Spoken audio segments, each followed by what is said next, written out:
Salam alaikum. Bonjour à tous. Je vais commencer la solution du dernier examen que j'ai énoncé sur la chaîne. Alors, vous voyez sur l'écran l'énoncé de la première partie, la partie A de cet exercice. Nous aurons à corriger aussi la partie B. Voici la partie B de l'exercice. Alors, ce sont deux parties indépendantes, même s'il y a des affinités entre les questions, parce que nous allons utiliser un exemple d'une suite de fonctions dans l'espace F, qui est l'espace des fonctions de classe C1, qui va nous servir aussi dans la partie B. Alors, nous allons commencer la solution tout de suite.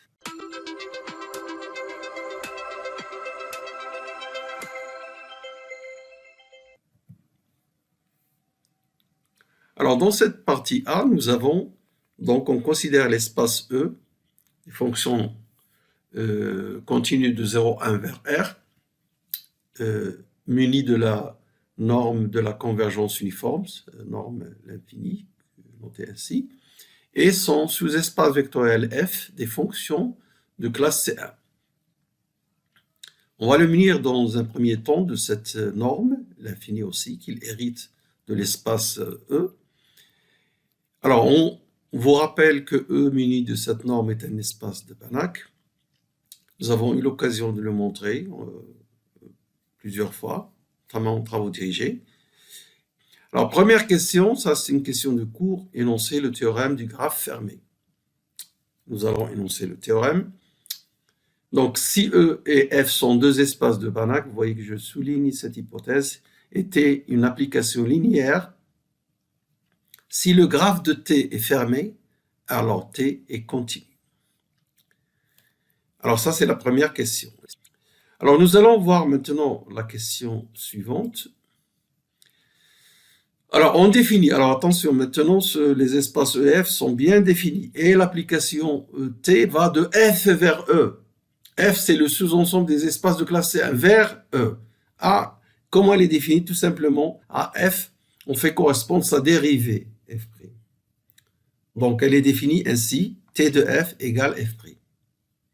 Montrer que T est un opérateur linéaire non continu. La linéarité, elle est évidente parce que lorsque vous dérivez F plus G, c'est F' plus G'.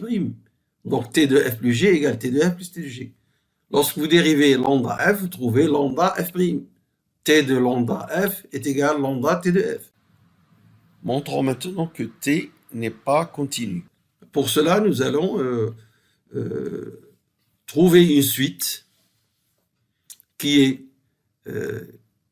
dans la boule unité de l'espace de départ, mais dont l'image n'est pas bornée.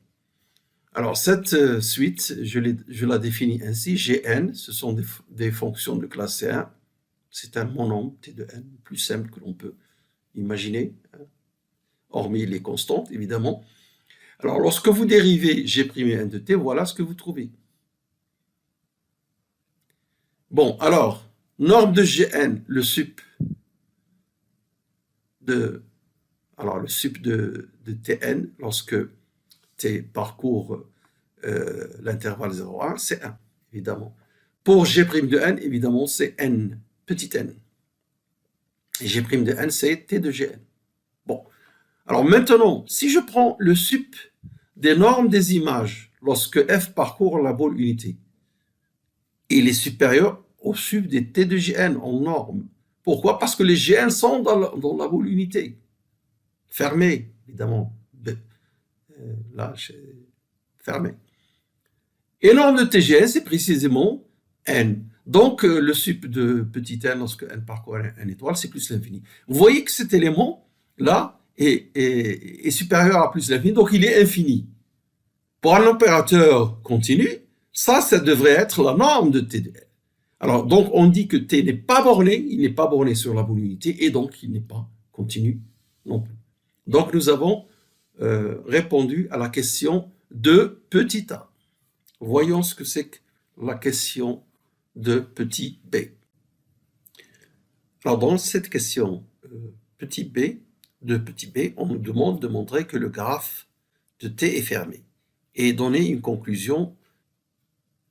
Auparavant, je vais rappeler ce résultat.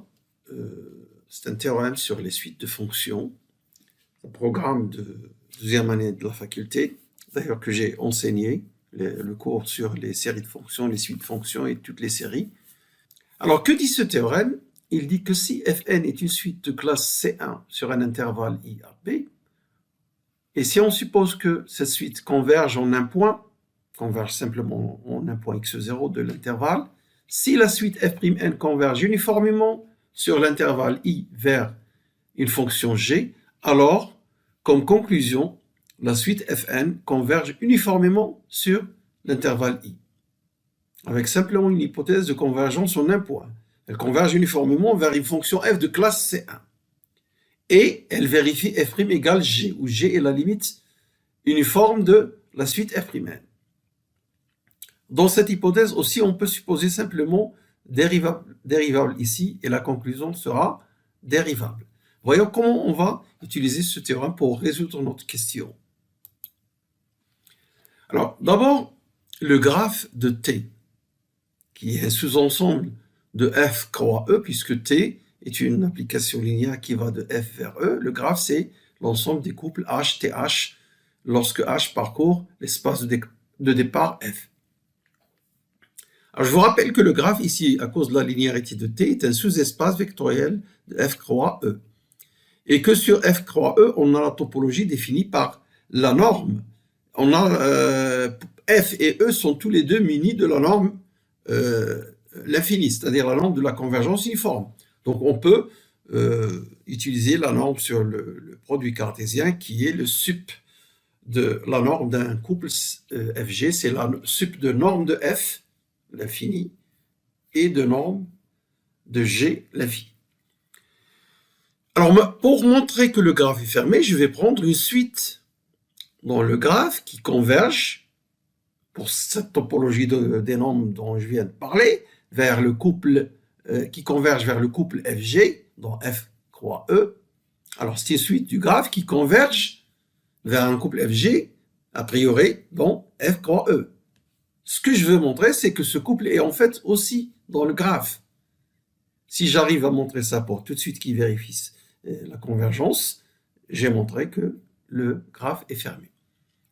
Alors, dire que la suite Fn, F'N converge vers Fg, après ce que j'ai expliqué sur la norme du produit cartésien, ça veut dire que Fn converge uniformément, ça veut dire d'abord que Fn converge vers F dans grand F, ce qui veut dire Fn converge uniformément vers la fonction f, puisque la norme, l'infini, c'est la norme de la convergence uniforme.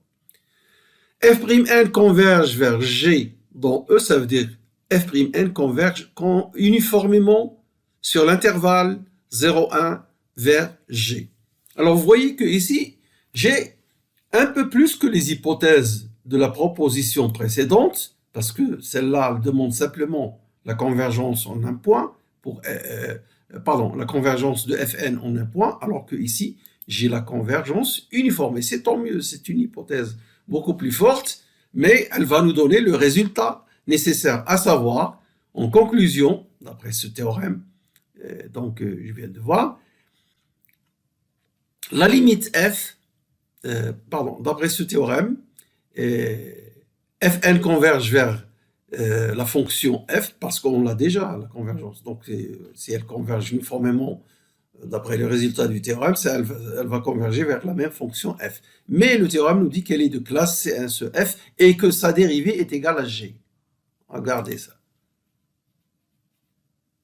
F, n converge uniformément vers f, elle est de classe C1, ce f, et elle vérifie f' égale g. Ça, c'est intéressant de dire que f' égale à g, ça veut dire t de f égale à g. Et donc, le couple fg, et donc c'est un élément du graphe. Ainsi, nous avons montré que si une suite du graphe converge, sa limite ne sort pas du graphe, et le graphe est donc fermé. Voyons maintenant quelle est la conclusion que l'on peut tirer de cet exercice. Nous avons ici un opérateur qui est linéaire, qui vérifie le graphe fermé, mais pourtant, il n'est pas continu. Ça veut dire qu'il y a une hypothèse dans le théorème du graphe fermé qui ne marche pas. Alors nous avons la linéarité. L'espace d'arrivée est un espace de Banach, E, comme on le dit dans le texte. Alors ce qui manque, c'est l'espace de départ n'est pas un Banach. Et c'est ça la conclusion que l'on peut tirer. F muni de la norme l'infini n'est pas un Banach. Alors dans cette partie, nous définissons ces relations et on vous demande de montrer que cette première définition est une norme. Même chose pour la définition numéro 2. Alors donc ça, c'est la première question que nous allons corriger dans cette partie B de l'exercice 1. Alors, une norme vérifie 3 propriétés.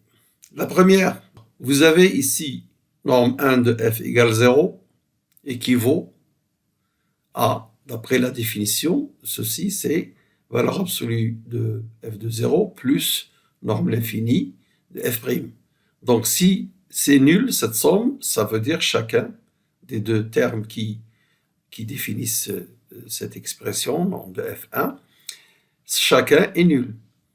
Dire que ceci égale 0, ça veut dire f de 0 égale 0. Dire que ceci, la norme f', l'infini égale 0, ça veut dire que f' de t égale 0, quel que soit t, et donc f est constante. Et comme sa valeur en 0 égale 0, alors f est la fonction nulle. Là, vous voyez, c'est très simple.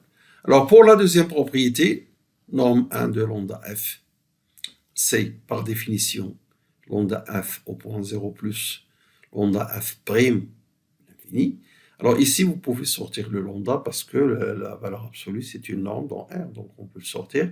Ici, vous pouvez sortir le... D'abord, c'est lambda qui multiplie f'. Vous pouvez sortir le lambda parce que norme l'infini est une norme. Vous factorisez norme de lambda et vous trouvez ici l'expression norme de f'. Alors pour l'inégalité triangulaire, c'est vraiment trivial parce que voilà ce que ça veut dire la norme 1 de la somme. Et vous remplacez par la définition. Ici, c'est inférieur, c'est égal à valeur absolue de f de 0 plus g de 0. Ici, c'est la norme l'infini de f' plus g'. Par les inégalités triangulaires de la valeur absolue dans R et de la norme l'infini dans E, vous trouvez donc ceci. Et donc, avec l'associativité, on trouve donc ici norme f1, numéro 1, norme 1 de f et norme 1 de g. Voilà donc pour la norme numéro 1. Pour la norme 2, c'est un petit peu la même chose, et encore, c'est encore plus simple. Donc, je vous laisse voir ceci sans faire de commentaires. Vraiment, la même chose, c'est encore plus simple. Et l'inégalité triangulaire, très simple, puisque chaque élément qui définit cette norme est lui-même une norme, ici et là. Voilà donc pour l'inégalité triangulaire. Et donc, nous avons bien deux normes sur l'espace F1, sur l'espace F. La deuxième question. Montrer que F muni de la norme 1 est un espace de Banach. Et on ne vous demande pas de le démontrer pour la norme 2, parce qu'on vous dit que c'est un espace Banach sans le démontrer. Donc, montrons que F muni de norme 1 est un espace de Banach.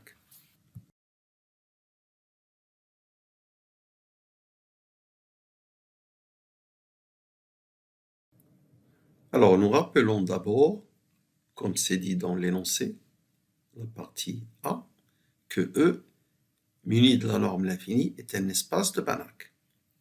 Maintenant, considérons une suite Fn de Cauchy dont F muni de la norme 1. Donc, voilà ce que ça veut dire. Pour tout epsilon, il existe un 0 appartenant à une étoile. Si m et n sont plus grands que n 0, alors norme de Fn moins Fn, norme 1, est inférieure à epsilon. Étant donné que cette norme vaut ceci, qui est une somme de deux valeurs positives, alors chacune est inférieure à epsilon. Donc je peux effacer celle-ci, et j'ai cette écriture. aussi, parce que ça, c'est inférieur à la somme, qui est elle-même inférieure à epsilon. Ce qui veut dire que Fm est une suite, Fn est une suite de Cauchy dans R, qui est comme vous le savez, qui est complet. Alors, la suite Fn converge dans R. On a déjà ça. On a déjà ça. Ensuite, je ferai la même chose. Cette fois-ci, vous avez... Alors, ce terme aussi, il est inférieur à epsilon, parce qu'il est inférieur à cette somme. Donc, je peux effacer ceci, et j'ai l'écriture qui me dit que F'N est une suite de Cauchy, ou elle est de Cauchy dans E. Puisque au départ, Fn, c'est une suite dans F, sa dérivée est une fonction, ces dérivées sont des fonctions continues, donc ils sont dans E. E, muni de la norme l'infini, est un espace de Banach, comme nous venons de le rappeler.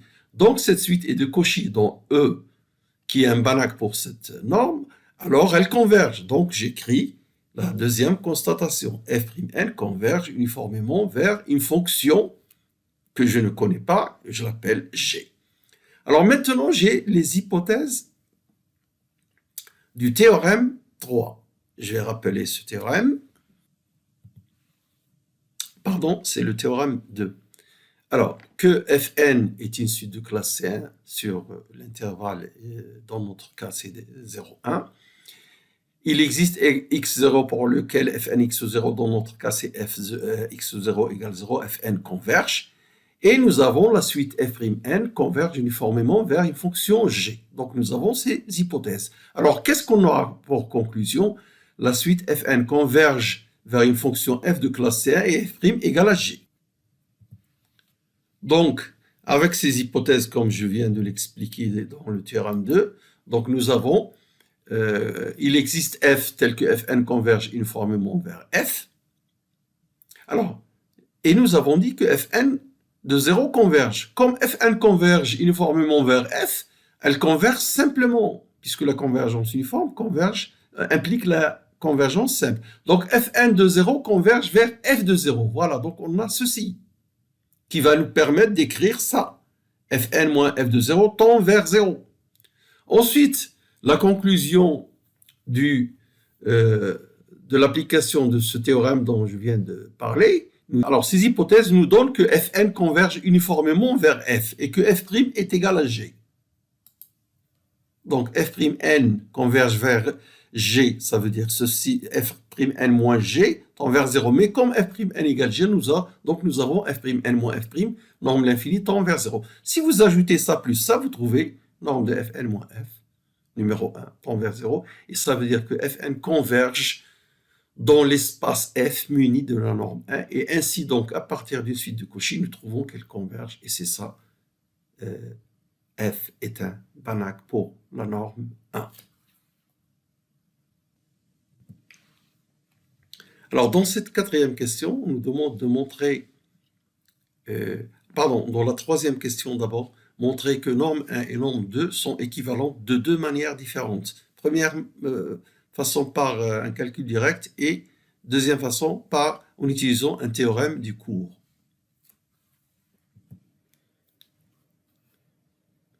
Alors d'abord, nous rappelons les définitions de norme 1 et norme 2. Dans F, elles sont ainsi définies. Et nous notons d'abord que ces deux normes sont comparables. Alors pour ceux qui savent, qu'est-ce que ça veut dire comparable? Ça veut dire là, une norme est inférieure à constante fois l'autre norme. Comme ici, nous avons norme 1 est inférieure à norme 2. Norme 1 de f inférieure à norme 2. Très clairement, parce que vous avez ce terme-là est inférieur au sup de toutes les valeurs absolues de f de t. Et t parcourant l'intervalle 0,1. 0 fait partie de ces t. Donc ceci est inférieur à ça et par conséquent, nous avons cette inégalité. Alors ça, cette inégalité à ne pas oublier parce que nous allons l'utiliser au moins une fois dans ce qui va suivre. Alors maintenant, la méthode 1 pour montrer qu'elles sont équivalentes, je prends un x quelconque. Pour tout x d'ailleurs, vous avez f de x est égal à f de 0 plus l'intégrale de 0 à x f' de t. Ça, c'est une relation de la dérivation. Si vous voulez, f de x moins f de 0 est égal à l'intégrale de 0 à x de f' de t. Tout le monde connaît cette relation. Alors maintenant, je vais majorer la valeur absolue.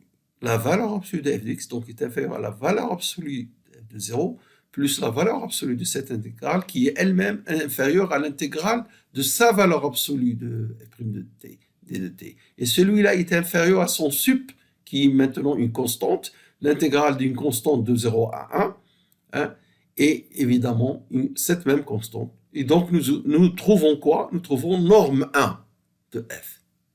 Vous avez f' de x en valeur absolue inférieure à norme de 1.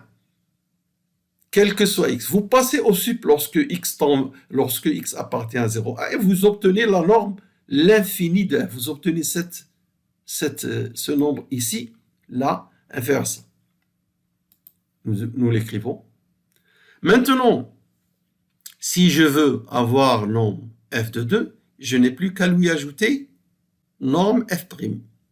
Et quand je l'ajoute, je trouve norme 2 de f. Mais je vais trouver ici 2 normes de f', qui est lui-même inférieur à 2f de 0 en valeur absolue plus 2 normes f', c'est-à-dire 2 fois la norme f de 1. Et donc, j'ai trouvé cette inégalité. Ces deux inégalités-là montrent que norme 1 et norme 2 sont équivalentes. Ça, c'est la méthode numéro 1. La méthode numéro 2 pour montrer qu'elles sont équivalentes utilise ce théorème du cours. que j'ai démontré dans le cours sur les grands théorèmes de l'analyse fonctionnelle, la vidéo numéro 1 dans cette chaîne, vous allez le retrouver, et c'est une conséquence du théorème d'isomorphisme de Banach. Que dit ce théorème? Si E, alors c'est pas le E que nous avons dans le texte, si E est un espace de Banach quelconque, muni de deux normes,